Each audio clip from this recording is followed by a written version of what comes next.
The Association of Southeast Asian Nations is the European Union's sixth largest trading partner with 215 billion euros of trade in goods in 2021. On the ASEAN side, the EU is the third largest trading partner after China and the US. So why did they have a free trade agreement yet? If you didn't know, a free trade agreement is a pact between two or more countries that reduce barriers to imports and exports between them. Usually, goods and services bought and sold across countries comes with tariffs, quotas, or subsidies. However, a free trade agreement lowers or removes them. If ASEAN and the EU have a free trade agreement, they could potentially save billions.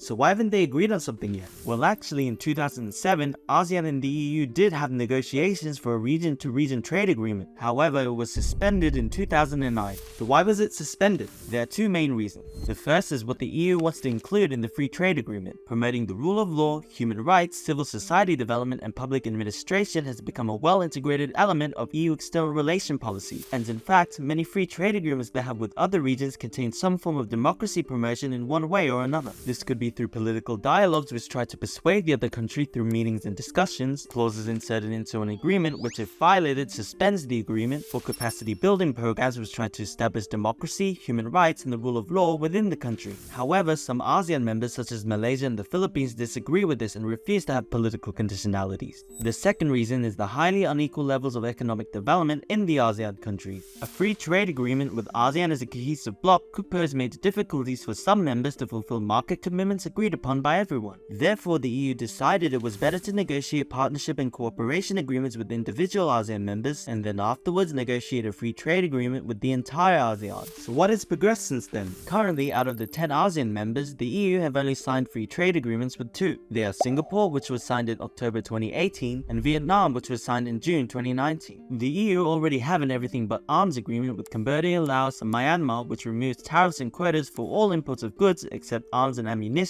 coming into the EU from least developed countries. However, the EU withdrew tariff removal on some items Cambodia exports to the EU due to violations of human rights principles. Weirdly though, they haven't suspended the agreement with Myanmar given the humanitarian crisis they're facing, although both Cambodia and Myanmar will not be included in any FTA negotiations because of this. Now that just leaves 5. Out of the 5, negotiations have launched with 4. Malaysia began talks in October 2010, yet after 7 rounds of negotiations, it was on hold in 2012, after reaching an impasse when no option seemed right for either country at the time. They agreed to resume it when there are new mandates of flexibilities, and in 2016, there had even been talks to resume it. However, it fell through because to this date, there has still been no calls for its resumption. Thailand began talks in May 2013. They paused after 4 rounds of negotiations in 2014 due to the coup d'etat which saw the military take control of the country. An agreement can only be signed with a democratically elected government, so they didn't resume until very recently in 2023 when truly elected Prime Minister Seta Tuisin took control. The Philippines began talks in December 2015, but after 2 rounds of negotiations, it was suspended in 2017 after the EU's reluctance to engage with President Rodrigo Duterte. They were against his war on drugs policy, which saw extrajudicial killings of alleged drug addicts.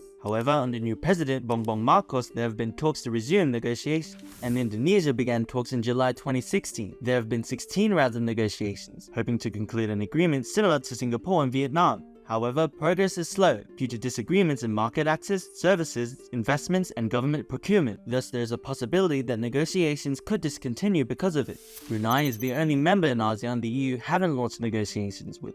Yeah, I don't know why either. So if ASEAN as a whole wants a free trade agreement with the EU, they will have to fix human rights issues as well as launch, resume, or quickly conclude negotiations. But even if every country came to an agreement, there's a limitation to the EU's approach of achieving a region-to-region trade with ASEAN.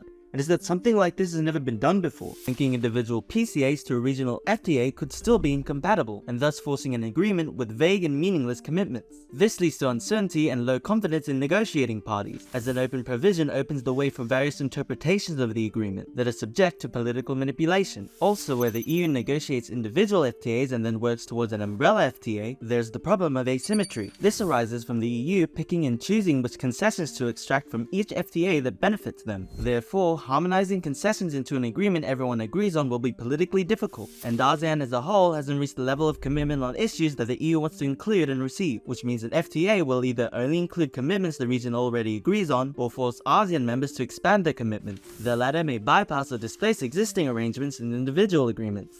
Despite this, the two-step approach may actually be the EU's best bet in achieving a region-to-region agreement, as individual PCAs could be seen as giving them room for maneuver to bind a regional FTA that works around some ASEAN members' resistance to certain scopes and trade. It's still a long way until negotiations of a free trade agreement regarding the two organizations will happen. But what do you think? Should ASEAN as a whole have a free trade agreement with the EU? Or will it be a disaster? Let me know.